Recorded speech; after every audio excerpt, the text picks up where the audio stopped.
டிராஃபிக்கெல்லாம் தாண்டி நாங்கள் கோயம்பேடு வந்தாச்சு.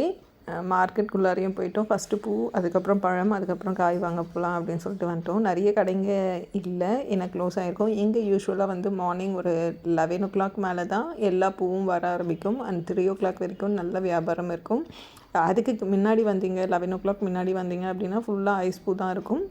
அதை தான் நம்ம வாங்கிட்டு போனோம். ஆனால் சாமந்தி, ரோஸு, சம்பங்கி, அதுக்கப்புறம் மற்ற வெரைட்டி ஆஃப் பூஸ் எல்லாம் ஃப்ரெஷ்ஷாகவே கிடைக்கும் எந்த நேரமும்.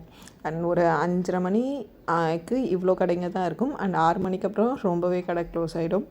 எனக்கு நல்லாவே ஞாபகம் இருக்குது, நான் எங்கள் அம்மா கூட எப்போவுமே வார சந்தைக்கு போவேன். அப்படி போகிறப்போ எங்கள் அம்மா பக்கத்து கடையில் ஏதாவது ஒன்று வாங்கியிருப்பாங்க, அதுக்கு போய் சில்லறை வாங்கிட்டு வான்னு சொல்லுவாங்க. ஸோ அதில் நான் என்ன கற்றுக்கிட்டேன் அப்படின்னா, ஒரு பொருள் வாங்கினா அதுக்கு சில்லறை எவ்வளோ வாங்கணும், அந்த பொருளுக்கான காசு நம்ம எவ்வளோ கொடுக்குறோம், அண்ட் இந்த காசுக்கு இவ்வளோ பொருள் தான் வருமா, இவ்வளோ குவான்டிட்டி தான் வருமா அப்படிங்கிறத நான் அங்கேருந்து தான் கற்றுக்கிட்டேன். அதுக்கப்புறம் பார்த்திங்கன்னா, நான் ஒரு அப்ராக்சிமேட்டாக ஒரு 7 வயசு 8 வயசு இருக்குது அப்படின்னா, அப்போது உருளைக்கிழங்கு என்ன விலை விற்றுச்சு, அதுக்கப்புறம் ஒரு 12 இயர்ஸ் இருக்கிறப்போ போயிட்டுருக்கேன் அப்படின்னா, அப்போ உருளைக்கிழங்கு என்ன விற்றுச்சு, அந்த டிஃப்ரென்சஸ் எல்லாம் கற்றுக்கிட்டது வந்து அந்த மாதிரி சின்ன சின்ன மார்க்கெட் போகிறது, அந்த சின்ன சின்ன பொருள் வாங்க என்ன சொல்லி காசு கொடுக்குறப்போ, நான் கொடுத்து வாங்குறப்போ இந்த ஃபினான்ஷியல் விஷயங்களெல்லாம் வந்து தெரிஞ்சுக்கிட்டோம். யூஸ்வலாக பார்த்திங்கன்னா, எப்போவுமே பெரிய இடத்துக்கு போனால் தான் நம்ம இந்த விஷயங்களை தெரிஞ்சுக்கணுன்னு அவசியமே இல்லை. அப்போல்லாம் பார்த்திங்கன்னா 50 பைசா, ₹1 ₹2 பச்சை மிளகா கொடுப்பாங்க. வாங்கியிருக்கேன், நானே வாங்கியிருக்கேன். ஆனால் இப்போ நீங்கள் போயிட்டு ₹2 பச்சை மிளகா கேட்க முடியுமா? முடியாது. ஸோ இதுக்கு பேர் தான் இன்ஃப்ளேஷன் அப்படின்னு எல்லாம் சொல்கிறாங்க. இது வந்து ரொம்ப சின்ன விஷயந்தான்.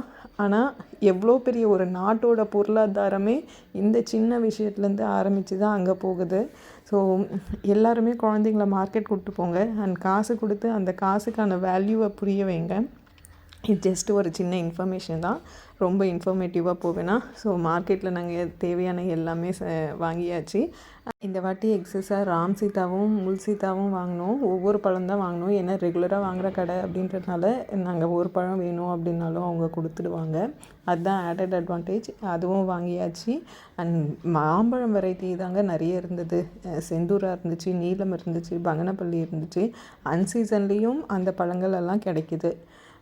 பட்டாணியுமே கொஞ்சம் ரேட் அதிகமாக இருந்தது, பட்டு கிலோ ₹80 இருந்தது. ஸோ அதனால் அதில் 1/2 கிலோ வாங்கிட்டு நாங்கள் வீட்டுக்கு கிளம்பிட்டோம். அண்ட் இந்த வீடியோ உங்களுக்கு பிடிச்சிருந்துச்சி அப்படின்னா கண்டிப்பாக லைக் பண்ணுங்கள், ஷேர் பண்ணுங்கள், மறக்காமல் சப்ஸ்கிரைப் பண்ணிக்கோங்க. அப்போ தான் என்னோடய வீடியோஸை நீங்கள் ரெகுலராக பார்க்க முடியும். உங்களால் முடிஞ்ச அந்த பெல் பட்டனையும் கிளிக் பண்ணி வச்சுக்கோங்க. இன்னொரு நல்ல வீடியோவில் நம்ம திரும்பவும் மீட் பண்ணலாம். உங்களுக்கு இந்த மார்க்கெட் வந்து பர்ச்சேஸ் பண்ண எக்ஸ்பீரியன்ஸ் இருந்தால் ஷேர் பண்ணுங்கள்.